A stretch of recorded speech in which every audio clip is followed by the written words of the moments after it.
Say, man, I'm back with another YSL trial update, man. And the media was let out of detention today, man. You dig what I'm saying, man? They had been granted their privileges to be inside the courtroom for today's proceedings, man. You dig what I'm saying, man? They had them folks boxed out yesterday, bro. They ain't know what the hell was going on, bro. Everybody was texting and tweeting, trying to get information out, trying to find leaks, man. But we had eyes and ears in the courtroom today, man. You dig what I'm saying, man? Quamarvius Nichols, if I'm saying his name right, man, accepted this plea deal today, man. And we'll get into the particulars on the other end. But let's get to the content. Mr. Harvey, are y'all acknowledging a factual basis to the count one, the RICO count? Okay, we are acknowledging a factual basis. There has already been evidence with regard to the July 3rd, 2017 drug event, the October 23rd, 2018 drug event. We categorically deny and contest any use of violence by Mr. Nichols. We don't agree to that underlying factual basis. We believe those two predicate acts that were committed by Mr. Nichols without any question are sufficient to meet the elements of the offense. The offense to which he's pleaded to, which is a RICO conspiracy. A RICO conspiracy requires proof that the defendant either conspire with another person to violate one of the substantive provisions of RICO, and that would be drug offenses, or personally endeavor, I believe that's what the language of the statute says, to violate one of the substantive provisions. Well, that's what the language of the statute says, but Yes. he is indicted in this indictment with conspiring, not with endeavoring. That's correct. So we're talking about a conspiracy. We acknowledge the two events that he participated in. We categorically deny any other allegations other than those two events that are sufficient for a factual basis. We categorically deny that we participated in any way in the unfortunate death of Mr. Drinks. We categorically deny any other charges to which we are, substantive charges to which we are not entering a plea, and that includes gang charges. This is a plea solely to a conspiracy to violate the RICO Act. But yes, we acknowledge a factual basis to that extent, Your Honor. Understood. All right. And Mr. Nichols, have you had sufficient time to consider this guilty plea that has been negotiated between the state and your attorneys, and to discuss anything you wanted to about that with your attorneys? Yes. All right. And you understand, I hope, I'm going to ask you, that it is your decision ultimately, obviously with the advice of your attorneys, but it's ultimately up to you individually to decide whether you want to enter this guilty plea or not. Do you understand that? Yes. All right. And you do want to enter this guilty plea? Yes. All right. And Mr. Harvey, have you advised Mr. Nichols of the alternatives if he does not ultimately go through with this guilty plea, and the potential benefits and drawbacks of all of the other options? Yes, All right. very thoroughly, Judge. All right. All right, Mr. Harvey, is there anything that the defense wants to add to the record? Judge, other than the statement with regard to the underlying factual basis, I would point out for the court that when Mr. Nichols filled out his form, it says 29 plus. He is a birthday boy in a couple of days, and he will be 30. And at 30 years of age, he has a wife. He has got a 13-year-old daughter. He's got a 10-year-old daughter and an 8-year-old son. His wife and sister, I believe, are here in the courtroom. to support him. He, Mr. Nichols, was born and raised in Atlanta, and we're at this point before I have even given my opening statement in this case. Yes, sir. I do want the court to know that Mr. Nichols' mother died in prison. His father was shot by the Atlanta police when he was 4 years old. And he was raised by friends and family in the Atlanta area. So he has come to this point in his life from a very humble beginning, and he has sought the support of friends in this courtroom and others in this courtroom.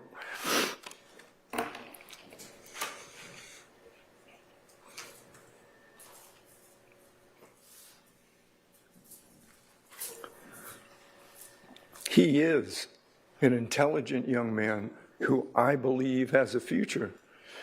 Every day we do a word of the day. We put a new word into a sentence.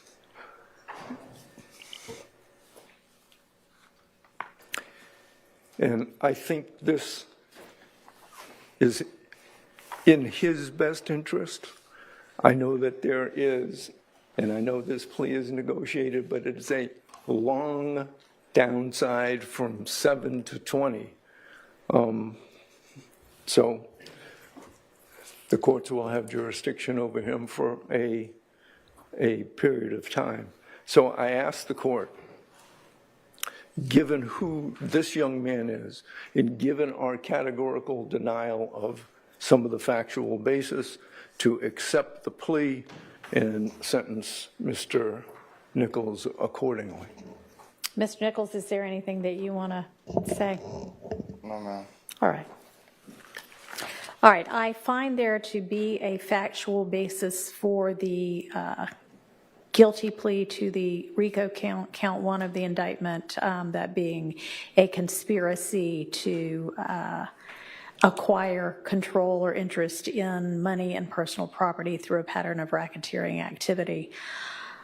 And that is the only count that guilty plea is being entered for. The remaining counts of this indictment as against Mr. Nichols are being null pros by the state as a part of this indictment. I find, having heard the evidence up to the point of trial right now, that there is evidence of at least one overt act in furtherance of the conspiracy, and that there is evidence that would fall within the required statute of limitations to establish this RICO conspiracy. When we are considering whether to accept a guilty plea and whether to accept a negotiated sentence, and this is a negotiated sentence in this case, is to take into account whether giving leniency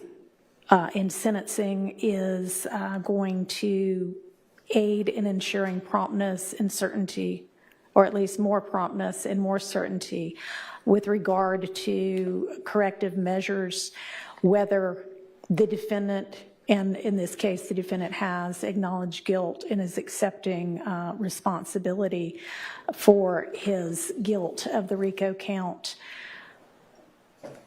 and whether accepting the plea will aid in avoiding further delays, not just with regard to this case, but with regard to the entirety of our system here in Fulton County. And this plea does go towards doing all of those things. I am going to accept the plea as negotiated and sentence in accord with the negotiated recommendation. As I said before, find there to be a factual basis for count one of the plea. I find the plea to have been freely, knowingly, intelligently, and voluntarily entered into by Mr. Nichols with an understanding of the consequences of doing that. And the sentence on count one is the sentence that has been negotiated of 20 years to serve 7, with the balance of those years to be served on here today, and leave whatever you used to do behind you and take the next few years. You know, you're going to have some years that are still to be served on this. You'll have credit for the time you've already served, but you're still going to be facing some incarceration time. But after that, you are going to be out, and you, I believe, Mr. Harvey is correct, can be a productive member of society, and this is an opportunity for you to do that and for you to put your past behind you, the bad parts of it, and continue and make your children proud of you and set a good example for them, an example that I guess unfortunately you were not lucky enough to have throughout the entirety of your childhood with your parents. So I am going to impose that sentence, and I am going to wish you luck and good fortune as you go forth from here. So I think that unless there's anything else from either party, that will conclude these proceedings, and y'all can go ahead and take him into custody. Thank you. Thank you, Judge. Now, you can say what you want, but in my opinion, Quamarvius Nichols got a great deal. Yeah, he got a great deal, and I'll tell you why. Because he ducked the whole goddamn body. You dig what I'm saying? And he ain't gonna do that. He ain't got that much time to do. Yeah, he got a split sentence, a 20-7, but he done been locked up for over 30 months already. He gonna get credit for time served that's gonna be applied to that 7 that he got to go do. So he ain't got that much time to go and do. You dig what I'm saying? This nigga gonna be out in a minute. Like, he probably do another year, or if he do 2, I'll be surprised. You dig what I'm saying? So to duck a body, bruh, and go and do a little bit more time and get out, he good. He really good. And he probably wouldn't have got a deal like this had last week not go so badly for the state. That's why this whole negotiation process even took place, to try to come up with some sweetheart deals for these folk, because they know how bad they looking with trying to bring this case, bro. You dig what I'm saying? And it ain't been no decision made yet on, you know, Brian Steele and Young Thug and what type of negotiations they got going on, because they wasn't even in court today.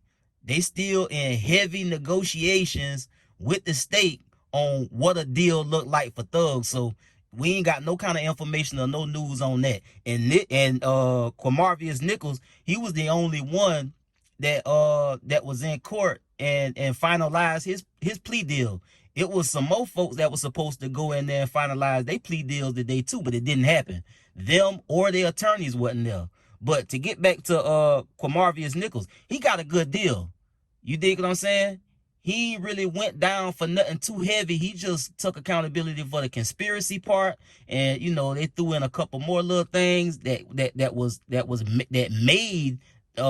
tied him into the conspiracy based on some other little things. But that's water under the bridge, because he ducked the bigger charge.